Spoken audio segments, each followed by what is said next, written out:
Bem, pessoal, vamos dar início aqui à montagem das atividades indicadas no nosso roteiro de prática, né? A primeira montagem se trata de um interruptor simples acionando um ponto de iluminação. Tá? Então, vocês já devem ter desenhado o diagrama unifilar em planta baixa referente a essa implementação. E aí aqui a gente está, nosso técnico Eliezer, gentilmente aqui nos ajudando, fazendo a montagem, puxando aí o condutor de fase para o interruptor, né? Vamos falar a regra aí na concepção dos diagramas unifilares, utilizando a ferramenta aí de corte. A gente não está se preocupando aqui no stand de montagem em utilizar seções mínimas, tá? A gente está utilizando os condutores disponíveis no laboratório. Se fosse utilizar a seção mínima, estaríamos trabalhando com condutores de 1,5.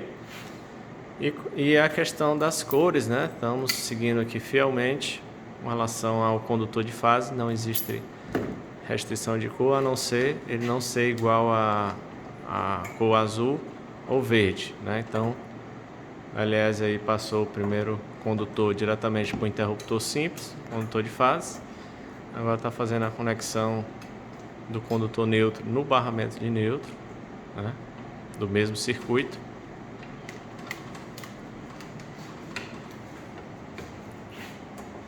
E aí esse quadro, mesmo que didático, ele representa fielmente um quadro que é implementado comumente nas instalações elétricas. Normalmente a gente tem um barramento de neutro, um barramento de proteção, né?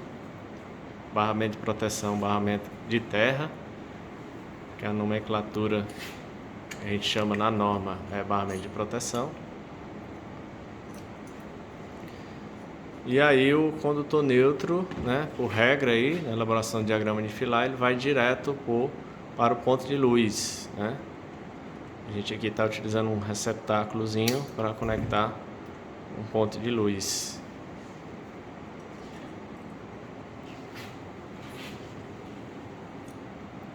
Beleza.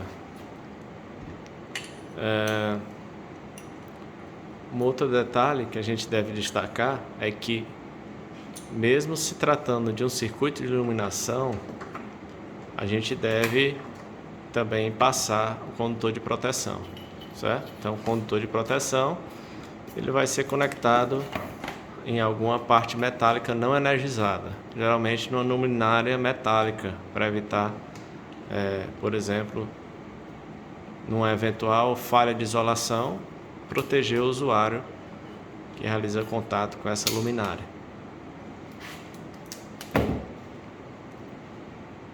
Agora o Eliezer está preparando o condutor de retorno. O ideal é que o retorno não tenha a mesma cor do condutor de fase, até para a questão de organização na hora de execução. Aqui ele adotou a cor preta, está conectando o interruptor simples, né? Esse condutor. E aí, conforme a regra de elaboração do diagrama unifilar, o condutor de retorno volta para o ponto de luz, né? Depois que ele passa pelo interruptor, como se ele fosse o condutor de fase, né? Quando o interruptor está acionado. É importante ter muito cuidado com relação a checagem aí, se os fios estão adequadamente conectados, né? Porque o condutor, quando ele está frouxo, ele pode gerar um ponto quente. Isso pode resultar no incêndio da instalação elétrica. Então é muito importante, né? No instante da execução, apertar bem os parafusos de conexão e checar se esses elementos estão realmente firmes nas conexões, né?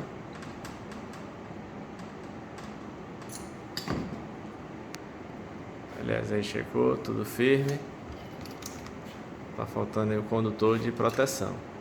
Inclusive, né, no roteiro de prática, a gente pega os diagramas do livro do Júlio Nisquier, e nesses diagramas do livro ele não mostra a utilização do condutor de proteção nos circuitos de iluminação, né? É importante estar passando. Aqui no laboratório a gente não vai conseguir conectar nada, mas vai deixar disponível na caixa ortogonal, né? Se o interruptor, por exemplo, antigamente o pessoal usava interruptor com carcaça metálica, né? E aí, se o interruptor tiver uma carcaça metálica, a carcaça metálica tem que ser também conectada ao condutor de proteção, que o Eliezer está deixando disponível. Tá deixando o fechamento aí, rapaz. O cara tá rápido aqui, tá? É que nem o rodeio dos eletricistas aqui. Teste de curto-circuito. AP10 vai fazer o teste final aqui, que é a etapa, não deixa de ser a etapa de verificação final, que está previsto aí na 5410. O que seria a verificação final? Fazer um teste básico se está tendo continuidade, fazer um teste para verificar se não tem nada em curto-circuito, o barramento de neutro não está em curto com a fase ou com neutro. Então esse é um teste básico. Muitos alunos na hora que estão montando não fazem isso, né? Muitos técnicos eletricistas se confiam, né, no trabalho e às vezes acabam já ligando de cara o disjuntor, e aí isso não é recomendado, né? Claro. Mas tem gente que faz, se confia e pula as etapas. Vamos fazendo a conexão aqui nos bornes, ó. Laboratório. Vamos utilizar aqui uma lâmpada incandescente, que a gente tem aqui disponível no laboratório, mas é uma lâmpada que é proibida a comercialização, né? Por questões de eficiência energética, baixa eficiência energética. Conectamos aí o interruptor. Aqui no painel do laboratório de eletrotécnica antigo, tá. Beleza? Fazer aí, ó. Tá. Beleza. Aqui no painel do laboratório de eletrotécnica antigo, a gente tem um DR geral bipolar, né? Sensibilidade de 30 mA. Ele alimenta em seguida os disjuntores dos circuitos terminais. Aliás, ele ligou o disjuntor do circuito terminal. Beleza, funcionou aí de cara, né? E aí tá mostrando agora o teste do DR, né? Que tem um botãozinho aqui, ó, disponível. E ele simula uma fuga à terra, né? Ele tem um resistorzinho que ele conecta a montante e a jusante do DR. E aí ele se desliga, né? Esse é um teste que a norma recomenda que você faça anualmente, tá bom? Beleza? Circuito testado, comissionado. Vamos então para a próxima montagem, que vai ser um ponto de tomada na cozinha também.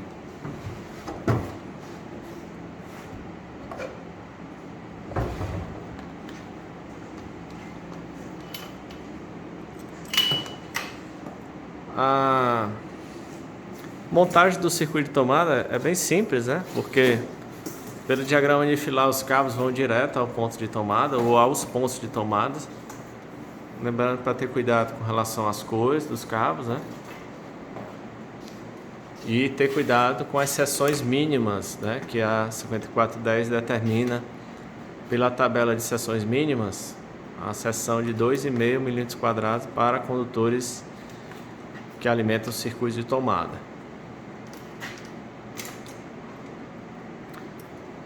Ó, aqui na execução do painel, a gente acaba às vezes não prestando atenção em alguns detalhes, né? Mas aqui do eletroduto a gente já começa a ver a dificuldade de execução, né? Quando a gente passa mais de um circuito. E aí, como eu falei inicialmente, a 5410 determina uma ocupação mínima ou máxima, né, de 40% para circuitos para eletrodutos, né? Para infraestrutura de eletrodutos. Então eu só posso ocupar 40% da área transversal do eletroduto, certo? Ah, mas lá na minha execução o eletricista colocou o que cabia lá no eletroduto, até encher todinho, mas não pode, está errado. Infelizmente tem muita coisa errada aí no meio do mundo, né? Cabe a nós corrigirmos e passarmos a informação correta. Os cabos já foram passados diretamente para o ponto de tomada escolhido, a caixazinha aí, ó. Aliás, está utilizando o padrão novo de tomada, né? Tomadazinha hexagonal. Lembrando que tem um ponto importante com relação a essa parte de ponto de tomada. A gente não conseguiu observar aqui com detalhes, mas no mercado existe ponto de tomada de 10 amperes e existe ponto de tomada de 20 amperes, tá? Então esse aqui é um ponto de tomada de 10 amperes, normalmente empregado para circuitos de TUG, né? E caso você tenha um equipamento de uso específico cuja corrente ultrapasse 10 amperes, né? Você vai especificar um ponto de tomada de 20 amperes, né?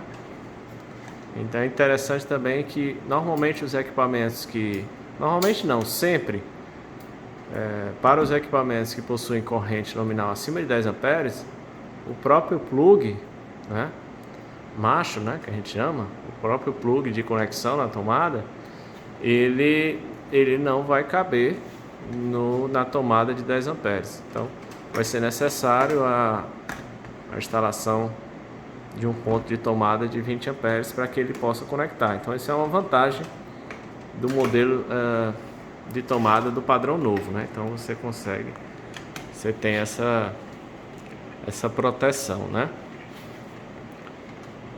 Bem rápido, bem simples, né? Passo a fiação direto e aí ele vai escolher um outro disjuntor, porque não pode ser conectado ao mesmo circuito terminal de iluminação, a não ser que siga várias regras que a 5410 determina lá. Inclusive não pode ultrapassar só pode ser um disjuntor de 16, tem que ter outro circuito. Tem uma série de regras que realmente torna-se impeditiva a utilização de estar compartilhando circuitos de iluminação em tomadas no mesmo disjuntor. Finalizando aí as conexões. Professor, se eu tiver mais de um ponto de tomada na cozinha, eu preciso passar um outro conjunto de cabos para os disjuntores? Não obrigatoriamente. Pode ser feita uma derivação aí no meio do caminho, tá? Uma derivação adequada, normalmente utilizando até... Hoje em dia a gente utiliza bastante esses conectores aqui, ó, né? Na realidade, o conector que é utilizado muito na Europa, Estados Unidos, né? Conectorzinho de derivação, aqui são 3 conexões e ele faz um jumper interno dos 3 cabos, né? Então tem essa alavancazinha aqui para pressionar o cabo e o orifício é compatível com a bitola do cabo, né? Então eu consigo fazer a derivação nas caixas de passagem, né? Essas derivações tem que ser feita dentro de uma caixa de passagem para facilitar a montagem, e aí eu puxo mais 3 condutores para o outro ponto de tomada pretendido no mesmo ambiente, que faz parte do mesmo circuito terminal. O ideal também a nível de projeto, apesar da gente não estar conseguindo visualizar, né, que esses disjuntores aqui são disjuntores padrão NEMA americano. Se a gente chegar bem perto, a gente consegue visualizar os valores de corrente. É importante a gente trabalhar, né, com valores de disjuntores no quadro de no máximo 20 amperes, tá?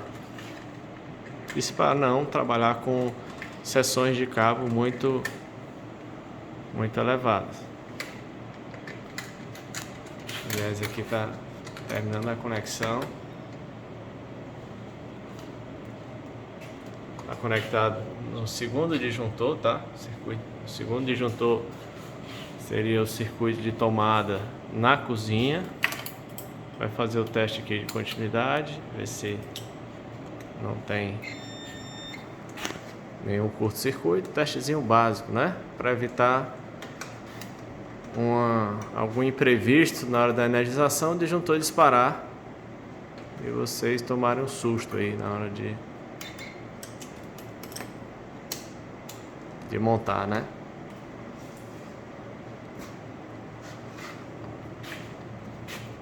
Disjuntores da bancada devidamente desligados. Aqui ninguém trabalha com linha viva, né? Com circuitos ligados. Ligou o disjuntor. Em seguida, vai ligar o DR geral. Ligou o disjuntor do circuito de tomadas. Vamos fazer o teste aí da tensão no ponto de tomada.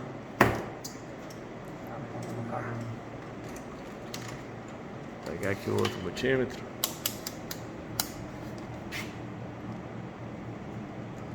Lembrando que é interessante, pessoal, aqui no laboratório a gente não tem todos os multímetros com a característica True RMS, né? Que aí a gente consegue realizar uma medição adequada mesmo na presença de componentes harmônicos. Então é um instrumento mais adequado para vocês trabalharem no mercado. Aqui ele só está medindo a componente fundamental. Então, 222 volts, está aprovado, né? Está dentro dos limites de aceitação aí da Enel. Circuito validado, beleza. A gente poderia ter conectado até a fonte aqui do notebook, né, da Laser, né, para testar aqui. Mas beleza. Vamos para a próxima montagem.